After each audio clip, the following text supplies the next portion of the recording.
BPL থেকে নাকি কোনো প্লেয়ার বের হয় না, অন্তত বাংলাদেশ বিপিএল থেকে অনেকদিন ধরেই সেভাবে আন্তর্জাতিক মানের কোনো ক্রিকেটার খুঁজে পাচ্ছে না। তবে বাংলাদেশ না পেলেও পাকিস্তান ঠিকই বিপিএল থেকে ক্রিকেটার খুঁজে পেয়েছে। খুশদিল শাহ দলটার হয়ে পাকিস্তানের হয়ে আগেও খেলেছেন, তবে গত প্রায় 3 বছর ধরে তিনি আসলে ন্যাশনাল টিমের হয়ে খেলার সুযোগ পাচ্ছিলেন না।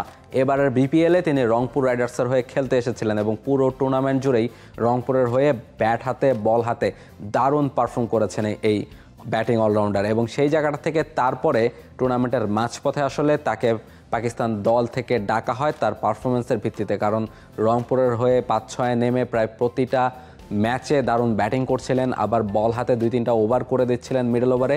সব মিলিয়ে ব্যাট বলে মিলিয়ে দারুণ ছন্দে তিনি ছিলেন এবং তার কারণেই কিন্তু চ্যাম্পিয়ন্স ট্রফির পরিকল্পনায় খুশদিল শাহ ঢুকে যান। সে কারণে তাকে প্রথমে ট্রাই নেশনের যে দল পাকিস্তান, সেই জায়গাটাতে তাকে পাকিস্তান দল ডেকে পাঠায় এবং তিনি রংপুর রাইডার্স থেকে বিপিএলের মাঝপথেই আসলে পাকিস্তান চলে যান। সেখানে গিয়ে ট্রাই নেশন সিরিজটা খেলেন এবং সেখানে অবশ্য ব্যাট হাতে বা বল হাতে খুব একটা ভালো পারফর্ম করতে না পারলেও চ্যাম্পিয়ন্স ট্রফির দলে বা একাদশে প্রথম ম্যাচে কিন্তু তিনি ঠিকই ছিলেন। কোটি মানুষের আস্থার ভালোবাসায় 11 বারের মতো দেশের 1 নম্বর রেফ্রিজারেটর ব্র্যান্ড ওয়ালটন। নিউজিল্যান্ডের বিপক্ষে যে ম্যাচটা পাকিস্তান খেলেছে, পাকিস্তান হারলেও খুশদিল শাহ একাদশে ছিলেন এবং খুশদিল শাহ পারফর্মও করেছেন। তিনি বল হাতে খুব একটা ভালো করতে পারেননি, তবে ব্যাট হাতে যখন আসলে দলের হার একরকম প্রায় নিশ্চিতই হয়ে গেছে, বাবর আজমও আউট হয়ে ফিরে গেছেন, 321 রানের টার্গেটে পাকিস্তান ব্যাট করতে নামছিল, সেই সময় শেষের দিকে এসে খুশদিল শাহ একটা ঝড় তোলেন। অন্তত পাকিস্তানের যে দর্শকরা মাঠে এসেছিল তাদের জন্য একমাত্র বিনোদনের খোরাক ছিলেন এদিন আসলে খুশদিলই। 49 বল থেকে 69 রানের একটা ইনিংস খেলেছেন, প্রায় 140 স্ট্রাইক রেটে তিনি ব্যাটিং করেছেন।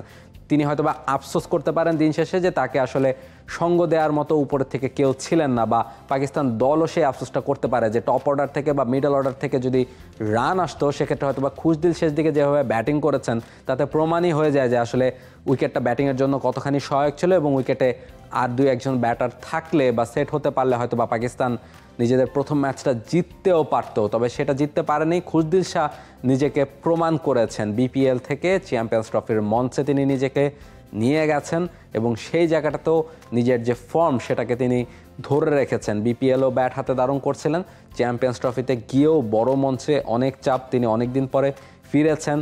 তার ইনক্লুশনটা নিয়েও নানা রকম প্রশ্ন ছিল, তাকে কেন হঠাৎ করে ডাকা হলো বিপিএলের একটা যেহেতু টি20 লিগ, ফলে সেই জায়গার পারফরমেন্স দেখে চ্যাম্পিয়ন্স ট্রফির মতো ওয়ানডে ফরম্যাটের একটা গুরুত্বপূর্ণ টুর্নামেন্টে এমন একজন ক্রিকেটারকে ডাকা ঠিক হয়েছে কিনা সেটা নিয়েও অনেক আলোচনা সমালোচনা কিন্তু পাকিস্তানে হচ্ছিল। তবে শেষ পর্যন্ত তিনি দলে জায়গা পেয়েছেন, তার উপর পাকিস্তান দল ভরসা রেখেছে, একাদশেও তিনি ছিলেন এবং তিনি পারফর্ম করে প্রমাণ করলেন যে ফর্মটা থাকলে আসলে ফরম্যাট খুব একটা বোধহয় ম্যাটার করে না। তিনি যে ফর্মটাতে ছিলেন সেটাতে তিনি টি20তেও কাজে লাগিয়েছেন এবং ওয়ানডে ফরম্যাটে গিয়েও সেই ধরনের ব্যাটিংই তিনি করেছেন। তিনি আসলে অনেকটা টি20 সুলভ ব্যাটিংই কিন্তু করেছেন, 140 স্ট্রাইক রেটে ব্যাটিং করেছেন, যদিও তার দল আসলে সেভাবে ম্যাচটা জিততে পারেনি বা তার দলের অন্য ব্যাটাররা এই ব্যাটিং সহায়ক উইকেটের সহায়তাটা নিজেদের করে নিতে পারেনি। ফলে ম্যাচ হারতে হলেও চ্যাম্পিয়ন্স ট্রফিতে একটা ভালো জবাব কিন্তু খুশদিল শাহ ঠিকই দিলেন এবং বিপিএলও এর থেকে খানিকটা ক্রেডিট নিতে পারে যে